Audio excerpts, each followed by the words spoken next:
Welcome back to another episode of the Next Level Minds podcast. My name is Chris Chapman, and I am your host. And for those of you who are listening for the first time, this is a podcast that is dedicated to those who want to reach a next level in their business, personal, or career life. And the way we do that is by interviewing entrepreneurs, founders, business owners, movers and shakers in their industry, and really walk through their story of how they got from point A to point B and overcame various adversities, setbacks, and failures along the way, which we all know is part of the process of success. Being filled with rejection, setbacks, adversities is part of it. So we walk through with these people how they built their successful life. That said, I want to reiterate my main goal with this show, and it's to impact over 1 million people by helping them reach a next level. And the way that we do that is, of course, like I just said, speaking with these guests, but I would like to have y'all's help in completing this mission. So if you could share this episode with a family member, friend, or colleague, if you could leave a review of Next Level Minds on Apple Podcasts, let me know what you think. And be sure to subscribe to Next Level Minds, both on YouTube and on Apple Podcasts, so that you can get updates on the latest and greatest episodes. Now, on to today's guest. I am fortunate to be sitting down with Tanya Alveraz, who's an entrepreneur that started her first company when she was just 25 years old, strictly on determination, discipline, and commitment. She also has started multiple companies since then. Currently, right now, she runs OwnersUp, who has a extremely strong mission to help people crush it at work and win at home. Essentially, OwnersUp is a place where small business owners come together to help each other achieve their goals in a supportive community.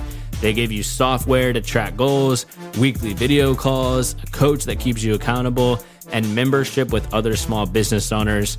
So we're going to talk through Tanya's story. We're also going to talk through successful traits of high-performing business owners. And then we're going to talk through different ways that you can automate, delegate, outsource things, and ultimately create systems and processes in your business. So if that interests you, keep listening.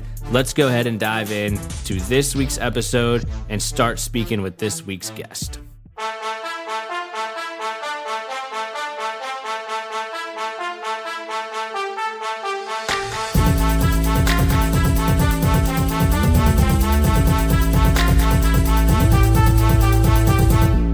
Tanya, thanks so much for hopping on the Next Level Minds podcast. I'm stoked to be here. Thank you. Yeah, absolutely. How's the, my gosh, what is it? Wednesday this week? So how's Wednesday treating you so far? Great. No, that's awesome. It's like, I don't know about you, but I feel like May is just hauling ass from how fast it's going right now, right? Yeah, it's sad in some ways because it goes so quickly. And then you're just like, whoa, it's winter. And you're like, how'd that happen? I feel like summer doesn't slow down. It just even goes faster, the days. Yeah, I totally agree. And it's like, there's so much more to do. And I feel like because there's so much more to do, you got travel, you got things after, your work and do your business. And then it's like, you're packing your calendar with so much stuff. I feel like that just makes it go by so much quicker, Yeah, I agree. And then especially from a goal standpoint too, which I know we'll talk about, but like, I'll look over my year goals and be like, all right, I have 9 months. I've, 8 months. I'm like, oh, I have 6, 7 months now. Right. And it like slowly starts to sneak up on you and stuff too, which is kind of crazy. But I want to dive into, a little bit more about your background. I think a good place to start would be, right around 25 years old when you started your first business. And I know obviously like starting any business at any age is a risk, and there's a lot of hard work, determination, all that stuff that comes with it. So I would love for you just to talk about kind of how you navigated that and kind of the mindset behind that as well. So I knew I always wanted to start a business, but I was a little terrified. And then I asked my mother, and I was like, she immigrated from Colombia, and you would assume that she would be like, hey, don't go the safe route, stay at a corporation, right? But she was the first one who was like, go for it. And I'm like, well, what happens if I fail? And she's like, you'll be exactly where you are now, working for somebody. And I was like, oh, well, what happens if nobody wants to hire me because I failed? And she goes, you wouldn't want to work in a culture like that. And I was like, oh, I have nothing to freaking lose. She's right. Yeah. I try it, I fail, I go back into working for somebody. And at that moment, and let me remind you, I had no freaking savings. Hmm. I had no rich uncle to save me. Nobody to save me. This was going to be like all on the line, go for it. Hmm. And so the first year, a lot of work, a lot of determination, grew to over 1 million within the first year and eventually sold it. But I want to say that I had experience working in that industry. Hmm. And I think that when I say that I've made 1 million, people assume, oh, I made it out of like that. I think it's really hard if you're coming from scratch and no experience. Hmm. So I just want to caveat that saying I was working in that industry and I was like, wow, I ran almost every position. I know how to go about it. And I was working for others and I was like, damn, I'm just going to do my own thing. And I did it. Yeah. Yeah. I was going to say, like, it was an ad agency, right? Mm-hmm. Yeah. So did you have ad agency experience before you jumped into that? It sounds like the answer is yes, right? Yes. Okay. And what would your advice be if like somebody's in more of like a corporate job? Let's say they're, an engineering role, but then they're like, man, I have such a passion for like health and fitness and all that stuff. And they're like, I want to start like a fitness company. Like, is the answer kind of try to learn as much as you can from somebody else? Or like, how can you make that pivot? Because I talk to a lot of people who are like, I want to start this business. I work for a construction company, but I don't want to start a construction company, like, so how can you navigate that shift? So that's a great question. What I would say, anybody who wants to start a new endeavor in a new industry, go for it. Go Mm. start asking people and then just do it on the side. Figure out how to optimize your current role at your company. And then like let's say, try to, instead of finishing your work at 5, try to finish it at 4 and get that extra hour and work on it. And then go and start pitching your services to people and do it as like almost like an internship. Say, Mm. hey, I'm going to do this for free. All I would like is for you as a case study or you write a testimonial if I do good work. It does 2 things. One, it helps you get credibility from established companies. And then the second thing it does, it allows you to see if you freaking like it. What Yeah. happens if you like don't even like it, right? And so that's one of the big things I learned in college is like in college, I was just talking to somebody about that. Their kids were in college and they were going to wait there until their kid was in a junior to start doing internships. I was like, no, start now. Your Yeah. first year, start getting internships. This is the best time to freaking figure out, do I like this? Do I want this industry? What do I like? Yeah. Yeah. I totally agree. Cause it's like experience gives you the most amount of lessons, right? Versus like reading about it. Sure, that's an important aspect. You see all the books behind me, right? But like actually getting your feet wet, getting that experience, I feel like that actually teaches you like what it's like to have the experience to do that. Yep. Yeah. So you're saying if they're in that role, just, try some stuff for free or do that internship model like you were kind of referencing, try to get those testimonials, get the feet wet a little bit before like I'm quitting everything, jumping all into this when you might not even like it once you start slowly building it, right? Or if you're gonna quit something, you should already have some sort of experience in it or Yeah. have a really good savings so you can experiment. Mm. So I had a friend who is a lawyer at a company. She was there for like 12 years, but she didn't want to do legal. She was in the Mm. financial side and she wanted to go and learn about health. And she's like fascinated with it. And I was like, okay, well, go to these health companies and say, I'm going to do some of your legal work and in health and get yourself in there and understanding what the problems are, what are the challenges, and then go from there. And she was like, oh, and it worked out for her. Yeah. No, that's awesome. So you had that company, you scaled from 0 to 1 million. You had the preface of like, hey, I knew about the industry before, right? And so that obviously helped. Um, what did you do to get to that million? Like, what were some of like the habits, the routines, the behaviors, maybe some things that you could share with others who may be trying to accomplish that same goal, of course. So there are a couple of things I did that in hindsight were like pretty smart, but I was just naive. Yeah. That's funny. And one of them is like I wanted to travel. Mm. Before starting my company, I probably only went to Colombia, and that's the extent of my international traveling. So I was like, I want to travel. So Yeah. what I did is I booked I booked during June and around Christmas, somewhere around Christmas to New Year's.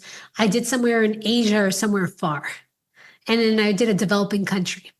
And then in June, I would kind of do like hike Machu Picchu, go to Cuba or something along those lines. Yeah. So what that did, it gave me a goal. I didn't even know. I would just book the flight and then I would figure out everything else. But it made me a goal of like, this is a revenue. And then how can my company run without me? So it forced me to create systems. It forced me to hire people. It forced me to do a number of things that I just wanted to travel.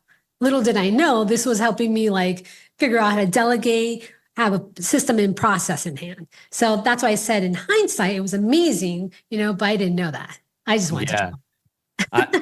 I love that. I think that's so cool because like I see, and you probably see this all the time with a lot of your clients, but like people just haven't removed themselves from the equation, and then the business is like ultimately running them, and they're working like way more than they would be at like an 8 to 5. Honestly, might even be making less, and it's like this is not what I signed up for, right? And then, so how did you go about? You said you did it unintentionally, but the biggest thing I hear from entrepreneurs who are in that early phase of like why they haven't created the system is just because they're like, oh, I'm so busy keeping the day to day alive and just staying afloat. They're like, I can't even think about SOPs and delegate. So like kind of what's your advice there? Because I'm sure you have some people that say that to you. Oh, right now, SOPs. I wish I was 25 creating SOPs back then. SOPs is so much easier now. Here's a framework. Literally get Loom, record yourself doing it, and then have AI have like a prompt to put in ChatGPT, and there's your SOP with video. Done. There's a little bit more of a format. If somebody wants it, they can DM me, but that is the fastest way where I had to like literally like screenshot, put it together. But to me, I was like, I figured out when I hired my first person, I was putting so much energy into them. And then if they left, I felt like I was like, oh my God, that was so much time. So I needed to figure out a way where no matter who I hired, I had a system in place. Yeah. Yeah. I love that. I heard something one time. You basically kind of said it in a different way, but I thought this way was pretty cool too. I had the founder of Dirty Dough, so it's Crumble Cookies competitor, on the podcast, and he was basically saying like when he started his company, you're obviously doing like marketing, accounting, graphic design, everything, and he was like, I was basically just trying to replace that job title like as quick as possible with the right person to remove myself from that equation, which I thought was a really cool concept. I think it's perfect. I think in the beginning, most people, like most companies, it's hard for them to get to 100,000. Then after that, it's a 250,000. And then from 250, it's 500. And so everyone is like new levels, new devils. But the problem with the 100,000, and once you get there, is they end up doing everything. And they don't realize that you can get somebody for $4 to $6 an hour on Upwork. But they're like, oh no, what about the quality? Oh, what about this? Like, look at all the things you do and like think about, okay, if only I have to get in a conversation with my clients, then what other research can I outsource? What can all this little things, so then I'm really just spending an hour of my time. Yeah. Versus you're spending, 6 hours doing those kind of research, the trivial things. Emails after everything. Yeah. So for example, think about podcasting, right? One of the things that people do is like, a lot of marketers will be like, oh, just get on podcasts. You can do it. Yeah. Do you know how much research and the right way to go about it? You have to first get the emails, research the podcast, see the research, send the emails, follow up. But there's so much that entails to get on somebody else's podcast. Yeah. Yeah. Right? I mean, I get like probably 15 messages a week. Obviously yours stuck out. So kudos, because you did a great job at like explaining why you wanted to be on it and like the value you could add to the show. But like, I agree. It's like you had to research me, you had to find my email. I mean, it takes a lot of time. It's not as easy as just snapping your finger, But people assume that. So I think that breaking up all these little processes and getting somebody else to work on it, and then you doing your magic touch is optimal. Yeah, I love it. So let's shift a little bit. So you sold this company. What was that process like? A bit cut and dry, or did you search for the buyer? Did you have a business broker? Always just kind of curious how people exit their So that one, I did a couple of mistakes on that one. So my company was running so well that I actually got involved in other companies. I was investing in other companies, and then we raised money, and I was a CMO, and they wanted me to be the CEO, and they wanted me to raise money next round, which was going to be 1 million plus. And here I was raising it, I was getting everything done, and we had an investor, and then they said, "You got to sell your company." I'm like, what? Yeah. And I was like, it's cash cow. Like, it's You're perfect. like, it's running itself. Like, Yeah. yeah. And they're like, no, we don't want any distractions. And so like I had to do a quick sell, find a buyer. It was like, and companies like that, when you're in an agency, they want you to stay on and have an earnout. Yeah. Yeah. So it was a whole complicated thing. And the best part of it, I decided after like I sold, found a partner, that I actually didn't want to continue at the startup. After you sold the company? Yep. Isn't that crazy? Yeah. And it was a big breakthrough for me, but it was one that I had to kind of like, because all the companies I've ever done have been bootstrapped. I never raised money. And that was going to be the first time. And I felt like when you raise money, there's a lot on the line, right? You're no longer in control. I can't take my vacations, I can't do all of these things that I like. I knew that if I took somebody's money, I would give it all I got, and there would be a cost to it. Yeah. And you're constantly having to give updates to people. You have like, the weight on your shoulders because you're like, I have other people's money that I'm doing this project for. Essentially, like, I don't want to lose it. So yeah, that makes a lot of sense. So did you pivot? But it's What was the super pivot? appealing, by the way, because like the lure of like doing a startup and like growing it, it's very ego driven when I look back at it, because I was like, oh wow, this is cool. Can I actually do it? And then I had to like really get like, is this what I really want? Are these my values, or is it like outside values of being perceived as something?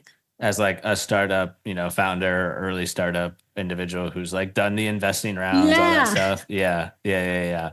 So what was the pivot from there? So you had the agency, you sold it quickly, you CMO, and then they're like, actually, we don't want you to be CEO and raise some more money. And then you're like, probably not the best avenue for me. So what was your next kind of avenue that you went down from there? So I had another company still running. So that was good. It was like more of like this search arbitrage company. So that was kind of fun. It wasn't it wasn't what I wanted to do, but I kind of had it sustained. It was like a revenue that I didn't have to go about it. So I was like, what the F do I want to do? Yeah. I traveled. And then an opportunity came, and I was working at this company called Leela. And I was going in as I forgot what my position is, but I was basically in charge of all their marketing. And it was like I was like, let me see how it is working at a startup, because I've worked at smaller startups, but not one that's funded. And they had like the CEO of Coca-Cola, the former CMO of Yahoo. I was like, oh wow, I'm going to learn so much about these people. But what was fascinating was I met many cool colleagues, but the way it was run as a big company, but it was a startup. So we weren't as agile. So I learned a lot of cool things about that. I lasted a year or something. Yeah. And then I was like, yeah, that's not for me. And then I was always passionate about helping entrepreneurs. So then that's when I started Owners Up. And Owners Up came from me solving an itch I had early on, where I didn't have any peers to bounce ideas off of. I've been a collegiate athlete, I'm an endurance runner. And even if I was going to do the Boston Marathon or anything, I would sign up with a team. Because like when you go for something that big, you need other people who are on the same path as you, so you can bounce ideas, kind of share stories with. You have a coach who course corrects you, and someone who's going to be like, I've been through this injury. You better watch out. Like, don't do this. And so I was like, what the heck? Why don't entrepreneurs have us? And sure, there's accelerators, but if you're raising money, or if there's like companies like maybe like EO, but you have to be making 250,000 plus. But what about those people who are just starting? Where do they go? Yeah. And they need the support at that level. They're the ones who need the support the most. Yeah. And so that was kind of where the idea of Owners Up came about. Yeah. So I kind of say like it's like a CrossFit for small businesses. Okay. Can you elaborate on that a little bit? So it's targeted for B2B service-based entrepreneurs. Cool. And what I really want is people who want to have a business, but also have a life. Mm. Very different, right? So the accelerator people are like, hey, I'm going to give up everything to build this business. So one day I have a payout, right? Or one day this happens. But what happens if you can design your life that like you're having fun, you're making an impact, you're making money, and you actually have family and friends and hobbies? Yeah. Yeah, I love the, like y'all's mission, and forgive me if I butcher this because I looked at it like 2 days ago, but is it like crush it at work, but then also win at home Yeah, is kind of it's like like your something along vision? that. Yeah. Yeah, yeah, But yeah. that's ideally what it is. It's more about how can you have it all? Yeah. And I think that's super cool because you have like such a niche. Like you talked about the accelerator where it's like, I'm gonna give up everything for, 5, 10 years, hopefully sell and have this big payout. But it's like, what about, like you said, the people that just want to have this, B2B service business, but then also enjoy life while making some decent money along the way. So for these people that are joining, is it more of kind of like a monthly membership that they're going in, or Yeah, it's a how does monthly that work? membership and then it's a Okay. weekly call. So what Okay. ends up happening is you get to learn something, you get a playbook on how to delegate it. Because sometimes, for example, let's use that example of the podcasting. You've been told to podcast. Now you're like, I don't know if I have time to do this. Like, so Yeah. how do you hand off the process to somebody and have all of it get done? Right. Mm. And so now you have the playbook and then you know the knowledge on how to go about it.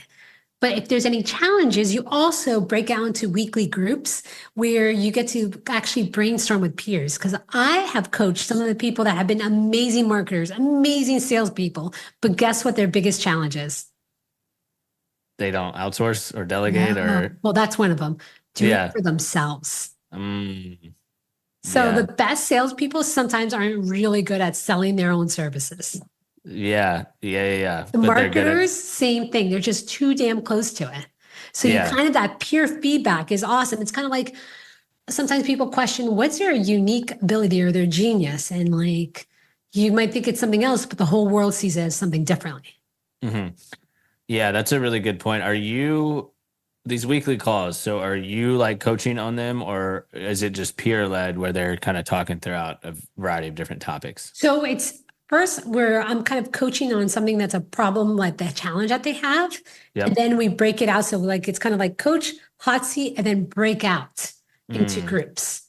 And I think that's super important, the peer feedback. And you're making the playbook that you referenced as well, or Yeah. okay, cool. Well, And that someone my probably team is creating. We're both right. combined creating it. Yes. Yeah, and that probably comes from like your experience of running different companies, being involved in startups, and I'm sure that's helpful for them to have because then it's kind of like a step-by-step thing that they can utilize on how to do a particular initiative, right? It's also my experience because there's so many new things. So like I'll go Yeah. to a conference or like I'll maybe buy some like program and I get really excited and I learn about it and I'm like, oh yeah, I can't wait to do it. Then I find the time to freaking do it. And guess what? I get stuck. I get in Yeah. my head and I'm like, let's say it's like an email you have to send out. I'm like, oh, is this the right email? Or for you, like, and you're in sales, like, how do I do the whole sales, like the messaging, all of Mm. that? And you get so in your head. And if you just had that pure feedback or you knew exactly like a template, you would be moving so much faster. So I think Yeah. that's what happens. And what ends up happening in the program is, or like you come from a conference, you get stuck, and then you're just like, maybe this isn't for me. Or you do it once and then you're like, oh, I don't want to do this every day. So then how can you do it consistently? Yep. And so Yep. the best way to do it consistently is to kind of delegate it. Mm. And then, like you said, you're kind of taking yourself out of that, being able to get more done with less because you've delegated it. What was your first couple like clients like? Did you have to cold message them? Were they referrals? Because going from 0 to 1 is sometimes like the hardest thing to do. So I'm kind of curious how you went about that. So for owners up, and I tell this to a lot of people, I said, well, first I try to think like a scientist Hmm. because then it gets emotion out. So I have a hypothesis. I think that small groups and meeting regularly, weekly, is going to help people accelerate their business. That's how we just started. Yeah. And so now my hypothesis was like, that's it. So now I'm like, will it work with startups? Will it work with small businesses or will it work with companies over 1 million? So Hmm. I went out and I reached in my network and I found 5 companies for each. Hmm. And then I said, hey, if you're going to hire me as a marketer, it would cost you about, I don't know, 300 at that time, 300 plus an hour. Why don't you try this out? And in 3 months, you're signing up for 3 months to test it out. If not, you have me as marketing in the cheaper value. Yeah. And so Yeah, everyone yeah, was like, awesome, let's do this, right? yeah. So then everybody Cool. signed up. And then I realized that the startup people, I didn't want to coach because they're in scarcity mode. So they had a whole nother different kind of mindset. And the 1 million plus, they were so busy that they could barely do the weekly calls.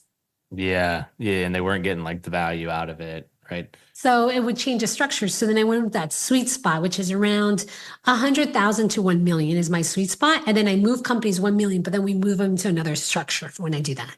Okay. That makes sense. And that came from just testing that hypothesis, it Yeah. sounds like, right? Yeah. Isn't it? It's so much easier when you think like as a hypothesis. You're like, there's no attachment to it. It's just data. You're just going to test it out. Yeah, I like what you said of like thinking like a scientist. I'm gonna remember that and think all the entrepreneurs that are listening or people that are trying to start their thing, like encouraging them to do that as well. And like you said, you're not attached to it. You just have the data to look at. You're like, well, this one doesn't work, but this group worked really well. So I really like that you went about that. How did you, and maybe you use this whole scientific approach too, how did you go about pricing your service? Because I think that holds a lot of people back as well. And no need to like dive into like how much it costs monthly, all that. Like feel free to just keep that to yourself. I'm just kind of curious of like, did you survey people? Did you look up organizations on where to find the pricing? I just thought, what would be a fair price? You need to have something that, if you price it too cheap, then, well, in the beginning, you're going to do it as a no-brainer. Yeah. Because you want to see how people are going to react to it. What's their behavior? Yeah. Do they like the content? I had one member, she ran a successful interior design company, and now she ran it that she no longer had to be the face of the company or go to the meetings. Now she wanted to train other interior designers how to go about this. Mostly people, architects or things that like the owner is the sole business, the face of the company, right? And she wanted to kind of change that. So she built out this whole, she's like, oh, I have to build out the framework. And I was like, why don't you just like first get your clients and then build out and go from there? And she's like, oh, I need a little more structure. What she realized is her one topic, they wanted to have it for 4 months, but she thought it was going to just be one session. And because people sometimes, when you overload them with too much information, they don't get anything done. You have to do small bites. And so it's like as an entrepreneur, you're just kind of like, you want to give value, but you want to give them enough value that they take action. And you won't know that until you start, right? Yeah. And it sounded like information overload could happen if you went about it. It happens all the time. In the beginning, I did information overload too. It's easy. Because you just assume that people understand all of this or they have the basics. Yep. What is speaking of information, like what's your take on this? I mean, there's like podcasts, there's YouTube videos, there's peer groups on everything under the sun that you can learn. If you want to learn podcasting, it's there. If you want to learn interior design, it's there. But I feel like a lot of people get caught up with like doing everything knowledge wise without like the execution of it. Right. So how do you kind of like go about that of, all right, is it read a book on this business, then try something and then go back and listen to a podcast? Like I see so many people that they can quote any entrepreneur book, but they don't have like a single product or service that they've been selling, you know? It's the same analogy as like losing weight. It's like, oh, let me buy this program. Let me buy this book. And then they never lose weight because it makes you feel good that you're doing something about it, but you're really not taking action. Yeah. And action is ultimately the only thing that's going to drive results. A friend or mentor said something to me about this, and this is very crude, but it's like reading a book about sex. Yeah. Yeah, I think you just got to do it, right? To figure it out, then like read it and watch it. It's totally different. So yeah. That's awesome. Very crude, but that's how it like lands. Because then people are like, well, I read diet books and like I get the knowledge, I know what to do. And it's like, and then you tell them this, and then there's no excuse on that one. Like, how do you?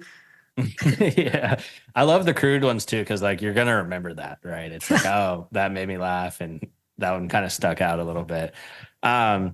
When you are talking with people in this program, like I'm just kind of curious, what are some successful traits that you see in some of the top business owners that you've worked with? Resilience, Mm, I like that. getting up and doing it again. Yeah. That's it. Really, it's just consistency is like the big one, and being resilient. So it's grit. So passion, perseverance to do it. And I didn't answer your other question about like, okay, well, how do you make a difference between the book? This is how I would go about anything I do. If let's say I wanted to start doing YouTube, I would find other people who also wanted to do it. I would set up a whole structure and say, hey, we're going to learn and do at the same time. Mm. And then kind of have accountability. Yeah, you have accountability, right? And you have information, because like you and I can read the same book, but maybe you picked up something differently than I did. And then now we're sharing it and then we're implementing it. And then as we're doing, we're also sharing what we've learned. And then now we're just like exponentially learning. That's the cool thing about peer groups. You're exponentially learning and you're doing it at the same time. And you guys probably all have a common goal, but then individual goals. And so they probably know yours, you probably know them. You can kind of talk through like the action steps to help drive towards that goal too. Yeah, so like, let's say it's like we all want to do YouTube and the goal is you have to post once a week. So first it's like, get used to posting.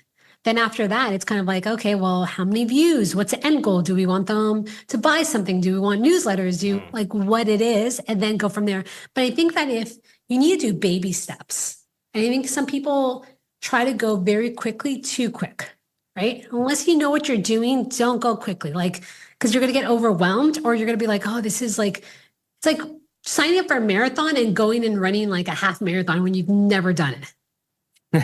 Yeah. You're going to get injured. You're going to get hurt. You're going to learn a lot, but it's going to be like not the ideal scenario. Yeah. I totally agree. I've always done like primarily weightlifting. And then this year I'm like trying to run more just because I think it's cool, honestly, and the importance of it. And the other day I was like, all right, I'm going to sign up for like a half marathon. I was like, well, I've only done 10Ks. And I was like, I'm just going to try 10 miles. And like, I did it, but I was like, man, I'm glad I started there instead of like just on a whim signing up for a half marathon and getting like my ass handed to me, you know? But yeah, I mean, like you can relate working out to so many different things, like the diet thing, like starting a business. It's like, you can read all the books about starting a business, but you actually have to go, like in the diet case, follow the diet, go work out and things like that. So, and by the way, bringing up that weightlifting thing, this is very, very key, especially with social media and everything, that we are in like this comparison mode. Like we're comparing somebody's like 100th chapter to like our first chapter. And so what ends up happening is like when we work out, let's say I wanted to run a mile, and all of a sudden I start running and I'm like, oh, well, I guess I'm not that fast, or I guess I'm not like this. So you're comparing someone else's instead of saying, wow, I am now like running a mile consistently at like 6 miles, 6-minute miles, right? Instead of being like, oh, I'm not that fast or blah, blah, blah. You always go from your starting. And I think that's where you get it from lifting weights, right? You're not comparing yourself to others. You're like, wow, shoot, I went from benching this to benching this, instead of being like, how much more do I have? And I think as entrepreneurs and just everything, we're just always looking at like, how much more? And that is a sign of burnout. And with entrepreneurs, even the ones like as overachievers, you're always kind of like achieving something and looking for the next one, never stopping and acknowledging, shoot, look how much I've accomplished. And I think it's super important. Yeah, I love that. And man, I love that you just called out like the burnout piece, because that can happen. It sounds like if you're not stopping and acknowledging like the wins, is that kind of, am I understanding that correctly? Absolutely. Like I have a framework where it takes me 3 minutes and it's essential. And it's called RAP, RAP. So R is actually you write down everything you did that day. So you're reviewing. Sometimes you're just like, there's days where you're just like, oh my God, I'm exhausted, or like, what the heck did I do? So when you write it down, you're like, wow, I could have probably delegated that, or I need to spend more time on this. So you're taking the time to be more aware. Kind of like if you're working out, like if you're working out, you're lifting weights, you're like, maybe I shouldn't have eaten that before I worked out. You're starting to become aware of things so you can start changing. A is for assess. So you rate your day 1 to 5. the cool thing about that is the days that are like awesome that you're rating a 5, you can reverse engineer and figure out why were these days 5s and how can you have all your days be 5s, right? Yeah. It's just data. It's kind of like working out. Oh, shoot. All my best workouts are when I like drink this mix, you know what I mean? Whatever. And I work out at this time. Then you're just like, now you're having awesome workouts all the time. And then P is prioritize. What are the 3 things you want to get done the next day? And then you want to put a time constraint on that, because I think that people always say like, oh, what are the 3 things? But like time constraint, because then you get realistic on what you get accomplished. So bringing it back to workout, since we have this whole working out theme going on, is like, shoot, you only have 1 hour workout. Now you're going to figure out what kind of like, do you want to do your arms? What can you do to fit in that hour? Instead of being like, oh, I have the whole day. What should I going to do for working out? You know, it's a huge difference. So constraints are your best friends because it gets you realistically on what you should prioritize. So it leads you to your goal. Yeah, I like that, rather than like, oh, I have the whole day or anything like that. And like the whole Parkinson's law that like the task expands to the time that you give it. You're like, oh, I'm going to do this errand by Friday. Well, it's going to take you till Friday. But if you're like, I'm going to do this by, Thursday morning, you'll get it done by Thursday morning. So I like that approach a lot. So just to review that, review what you did that day, right? Yep. And then assess is A, and then P is prioritize. 3 things. Yep. Right? It's like wrap. You're wrapping up the day, but without the W. So you can bet. Yeah, the hip hop version. The hip hop version. Yeah, that's cool. I want to talk about a LinkedIn post that you posted that I thought was pretty cool, and it kind of encompasses a lot of these themes that we talked about. So I don't remember all my LinkedIn posts. Don't expect you to as well. But you basically said something along the lines of like, I chat with founders who are pulling in, 5 to 40K a month. They share some things in common. You talked about like imposter syndrome, endless tasks, their income goes up like a yo-yo, second guessing their decisions, juggling multiple roles. And is the way out of that, stressful kind of reactive state more on like, let's delegate things, let's assess what we're doing. Like, I'm just kind of curious for those founders that you talked about, is that what you're telling them to do, is start doing the wraps, start delegating, things like that? First, you got to get aware. You're in such a mode of like overwhelm that your body and your brain is getting used to the chaos. Yeah. And then you're thinking everything on your to-do list needs to get done. Yeah. So first you got to figure out, what are your values?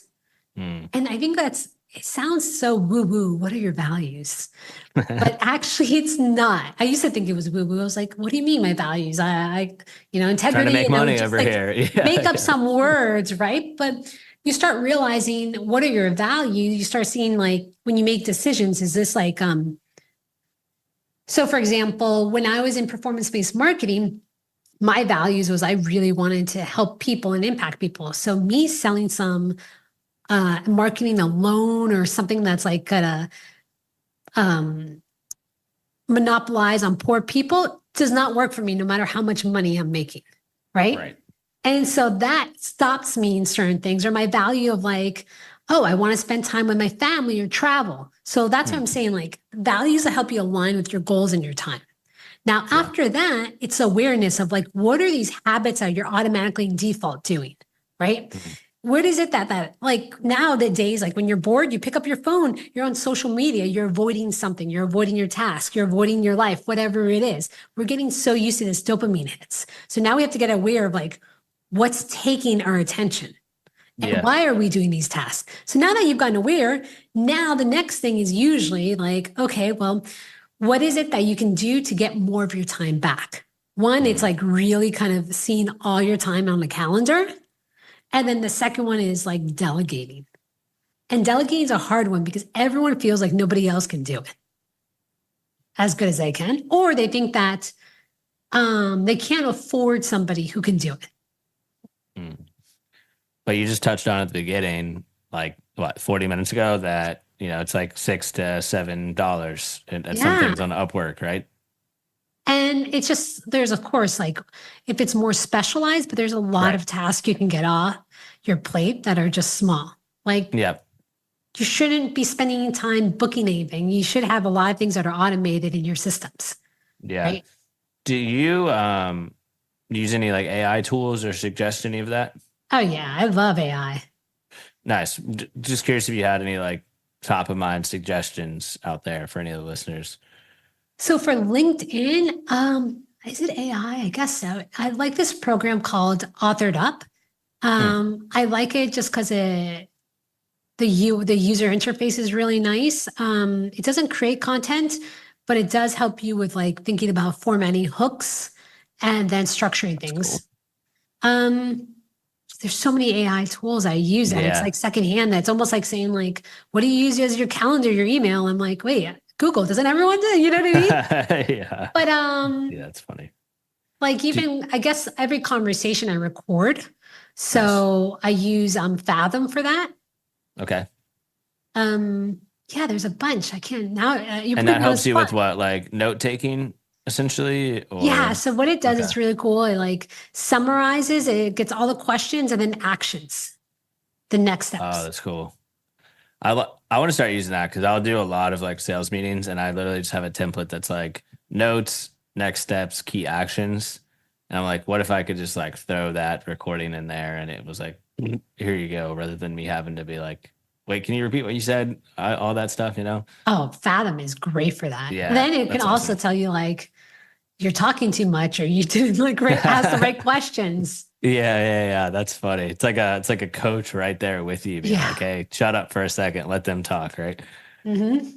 No, that's super cool. The last thing I want to ask you is, we use like the workout theme. We're kind of bringing that back. So, you said you did like half Ironmans, marathons, but then I think when you reached out to me, you were like, I have brittle bones, right? So, like, how'd you do that? Because I feel like that isn't easy to go about doing those daunting Yeah, so endurance I have a runs. rare disease called osteogenesis imperfecta, which is brittle bones.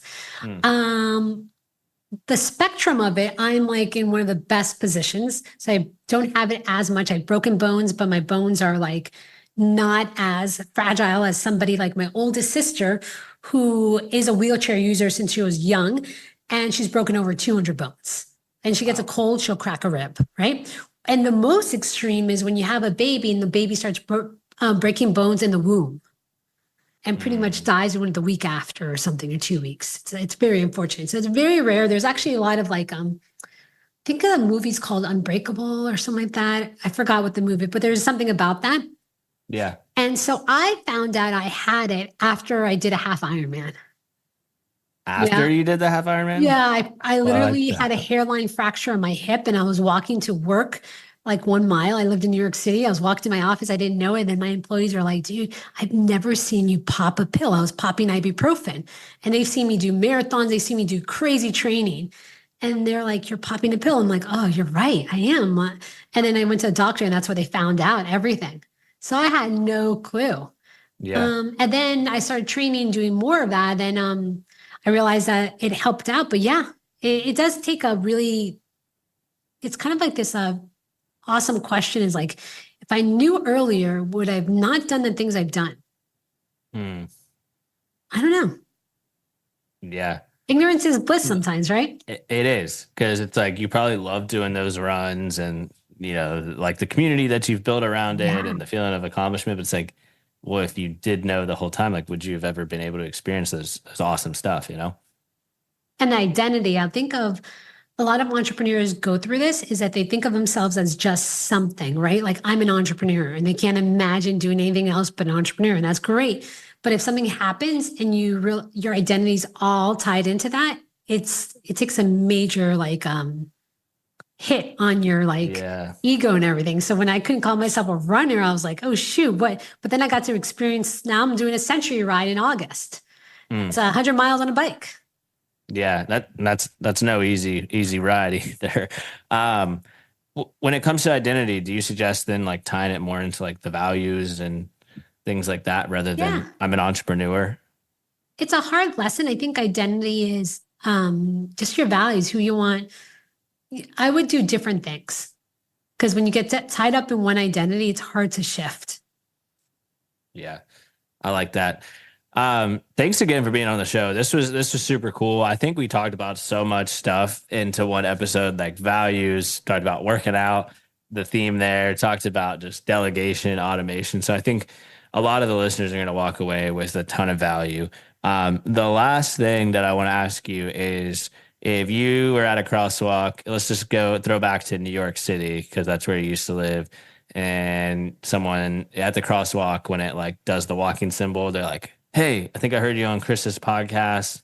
Like, I would just love some quick advice on how to be successful." We'll keep it a little bit generic just because everyone wants to know that. What would you maybe give them as like you got a quick crosswalk to get in New York, and you're walking fast because you're in New York. Everyone's hauling there, right? I think I'm going to use Nike's slogan. Just do it. I love it. The best way to do is just learn. I think a lot of people are thinking about doing things. Just go out there. You have nothing to lose. When you think about you have nothing really to lose, just your time, because you're already thinking about it, you might as well just do it. Spend the time just doing it, getting the stats and the data and pivoting, because no one's going to be like holding you to like, "Oh my goodness, did you try to do your own business and you failed?" And everyone's kind of like watching you. No one's watching you, right? It's just you. Yeah, it's just you at the end of the day, and being able to battle kind of that inner self-talk that comes up all the time, right?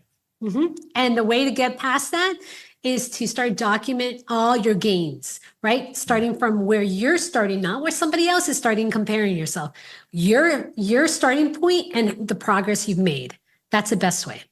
Yeah. And then just thinking of it as like a scientist, you're learning. Everything's just learning. Every time you fail, you're just failing up. You're like, "Oh, okay, that didn't work. Let me try something else." Kind of like in sales, like you like try to close something that, "Ooh, that rebuttal did not work. Okay, let me change that up."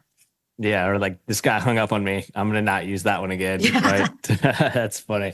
Well, hey, thanks again for being on the podcast. I love the conversation. I know the listeners will as well. And I'll be sure to connect your social media links in the podcast. But if you want to plug any of them real quick, feel free to. Awesome. Yeah. So anybody who want to reach out to me on LinkedIn, I'm really active on LinkedIn. It's Tanya Alveraz, and on Instagram, and mention this podcast and have a question. I'm sure I have a playbook on it, and I'll send it over. Perfect. Thanks again, Tanya, for being on the show. Thank you for having me. Well, that's it, everyone. Thanks again for taking the time to tune into this week's episode of Next Level Minds. Be sure to connect with Tanya with the various social media avenues. They'll be in the show notes of the podcast. I personally got a lot out of that episode, especially when Tanya talked about the importance of just creating systems in your business. I see far too many business owners not doing that, and then ultimately their business is running them versus the other way around. So that really lit a fire under me to continue to build systems and processes, which is something I am attempting to do. So hope everyone got a lot of value out of this week's episode. Thanks again for tuning in. Be sure to share, be sure to subscribe, and be sure to continue living your best life.